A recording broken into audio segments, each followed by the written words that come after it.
Hello, magandang buhay para sa lahat and welcome. By the way, I'm John Robert Gapayaw, MMM participant here in Legazpi. I'm a vocational graduate of computer programming from Datamex College of St. Adeline here in Legazpi also.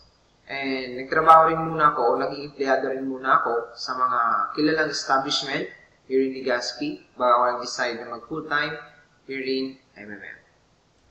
Tanda mo ko ba na ikay musmus pang bata? Mga pagkakataong tumatawa, umiiyak, tumatakbo, nadarapa. Yung tipong walang alalahanin sa bagay-bagay at natatamasa ang kalayaan ng pagiging bata. Pero ang kalayaan, sadyang sa pagiging bata lang ba? O dapat natatamasa hanggang sa pagtanda? Mga katanungan sa kasalukuyan ay nabauna sa limot at nakatuon na lamang sa kani-kanilang mga pangangailangan. Ngayon, eto ang tanong ko. Talaga bang natatamasa na natin ang tunay na kalayaan? Tayo ba'y namumuhay sa patas na komunidad? Iyong pagmasdan, nakikita mo ba sila? Mga taong halos buhay ang isakripisyo pagtatrabaho. Ulan at init ang tinitiis, gutom at pagod ang dinaranas. Mga lumuluwas ng ibang bansa, tinitiis, mawalay sa kani-kanilang pamilya, mabigyan lamang na maging hawang buhay ang mga ito. Kahit na ang kapalit ay paglaki ng mga anak ay di na masilayan, at ang iba pang magulang ay di na kilala't matandaan. Lahat ng ito, mga sakripisyo para sa kakarampot na kabayaran na kulang at kulang na kulang pa rin. Habang ang ibang mga tao'y nagsasakripisyo at lalong naghihirap, ang mga tao namang ito ang nakikinabang sa kanilang mga pinagpaguran. Mga taong nagmamay-ari ng mga naglalaki ang establishmento at mga nagpapatakbo ng banking system sa bansa. Kailangan bang ganito? Mahirap sa mayaman? Agwat sa estado na binibigay para di magkapantay-pantay sa lahat ng bagay. Sakripisyo ng mahihirap, kapakinabangan sa mga mayayaman.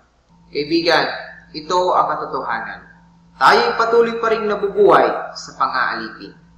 Habang ang iba'y natutulog sa lansangan, namamasura, namamalimos, at halos 8 oras kung magtrabaho para lamang kumita ng pera, ang iba na may sadyang nililimbag lamang ang mga ito. Panahon na para gumising sa katotohanan. Buwagin na ang panloloko at pang-aalipin sa tao. Ito na ang panahon para sa kalayaan ng lahat. Milyong-milyon na ang nakikiisa sa MMM. Ito ay isang malawakang komunidad na tapat na nagtutulungan sa isa't isa. Di ba ang sarap isipin kapag nangailangan ka ng tulong, ay milyong-milyong individual ang nasa likod mo upang umalalay at tumulong sa iyo. Ito na ang pagkakataon para makiisa sa MMM community. Ano ba ang MMM? Ang MMM ay isang malawakang komunidad ng mga taong nagtutulungan sa aspetong pinansyal na ginagabayan ng prinsipyo ng pagbibigayan, pagkakawanggawa at kabutihan. Ito ay nasa 107 countries na sa kasalukuyan at merong 138 million participants sa buong mundo. Ang MMM ay tinatag year 2011 ng Russian national na si Mr. Sergey Mavrudi. Siya ang founder and leader ng MMM Social Financial Community. Nagkaroon din siya ng degree in mathematics. Nagtrabaho bilang programmer at kabilang sa mga nag-develop ng unang operating system sa computer. Naging kabilang din siya sa Deputy of Russian Parliament.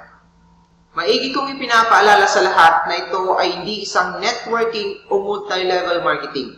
Hindi rin ito isang investment scheme at maging mga traditional na business. Ito ay isang global mutual aid community na nagtutulungan at adhikain magkaroon ng fair financial system sa lahat ng mga tao. Ang good news sa MMM, tayo'y binibigyan ng pagkakataong makilahok o mag-register ng libre. Kailangan lamang meron kang valid email address at ikay nasa wastong gulang, 18 years old and above. Paano naman ba gumagana ito? Kapag ikay nakapag-register na o may account na sa MMM, maaari ka na mag-participate by donating of your spare money, minimum of 200 pesos. At sa pagkakataon, matanggap na ito ng taong tutulungan mo, ang system ang magbibigay sa iyo ng credits na tinatawag na Mabro Points. Ang Mabro Points ay nag-grow over time.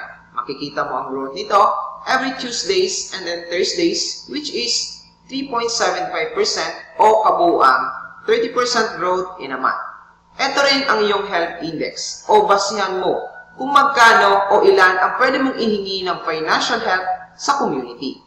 Ang MMM ay walang central account na kung saan pumapasok ang lahat ng pera at kung saan rin madali rin itong manakaw. Ang pera ay nasa kani-kanilang banking account lamang ng mga participants at walang sino man ang maaring mamagitan dito dahil hindi ito kailangan. Ang bawat miyembro ay nagpapadala ng pera diretso sa mga taong tutulungan nito. Ang MMM ay isang peer-to-peer donation exchange, kaya mag-participate lamang ng iyong spare money dahil hindi nagbibigay ng garantiya o ng seguridad ang MMM sa inyong mga donasyon kasi nakasalalay lamang ang lahat ng ito sa mga participants. Katapatan at pagiging totoo sa bawat miyembro ang tanging nagpapatibay sa MMM community.